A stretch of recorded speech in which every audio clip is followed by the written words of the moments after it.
Our episode for today galing kay ano ang question? Jennifer Sepe Ramirez. Ang question niya, kung ikaw ay isang networker na kumikita na at kung ikaw ay isang networker na kumikita na, ano ang tamang pagsisave at saan mo pwedeng invest para lumago pa ito?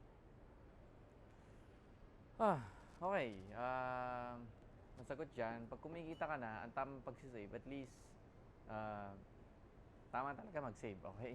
Kahit ano mangyari, tama mag-save. May kasabihan, kung hindi mo kaya mag-save ng piso, hindi mo kaya mag-save ng 1 million. So, ang pinaka-basic dyan is at least mag-save. Kung hindi ka sanay mag-save ka at least 10% na income mo every month. Okay? Remember, ang mga mahihirap ang ginagawa nila. Pag kumita, gumagastos, tapos yung natitira nagsisave sila.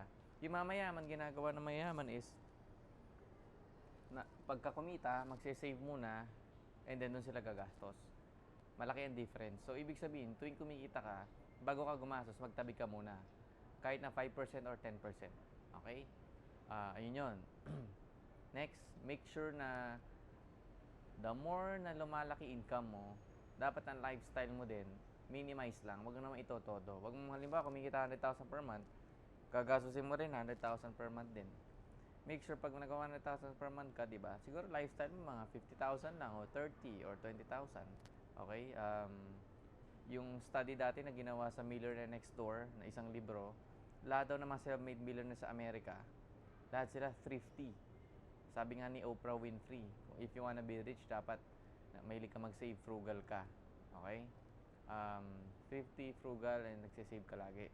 So, ibig sabihin nun, kung malaki kinikita mo, dapat mas marami ka sinesave kumpara sa ginagastos mo. Okay? Huwag ka masyado magpadala dun sa herd mentality o dun sa mindsetting na ginagawa sa environment, society na para kang mala Jordan Belfort na lifestyle, di ba? Yung bibili mo lahat, di ba? Shopping ka. Hindi tama po yun. Okay? Make sure na nagsisave ka para pag dumating yung mga panahon na, alam mo na, kailangan mo na emergency pera, meron ka. Kailangan mo na pantulong, meron ka. At least, mag-save ka para sa future. Kasi kung hindi ka mag-save para sa future, wala kang madadampot sa future. Pangatlo, advice ko is, pag yung kumikita ka sa maganda ilagay yung pera, aside sa bangko, pwede mo ilagay sa insurance siguro. Pinaka-basic yun. Pwede mo siya ilagay sa lupa. Kasi ang mga lupa, tumataas ang value niyan. Ayun lang, yung mga basic. Okay? Saka ko na ikakunting mga advance. Baka hindi pwede na dito sa video.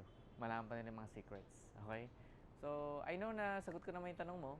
Apply mo ito mabuti para lalo mag-improve ang buhay mo. So, remember, sa Business Natin Network Marketing, within 2 years time, pwede kang maging financially free. This is Marco Malyari. This is Beyond Networking. Bye!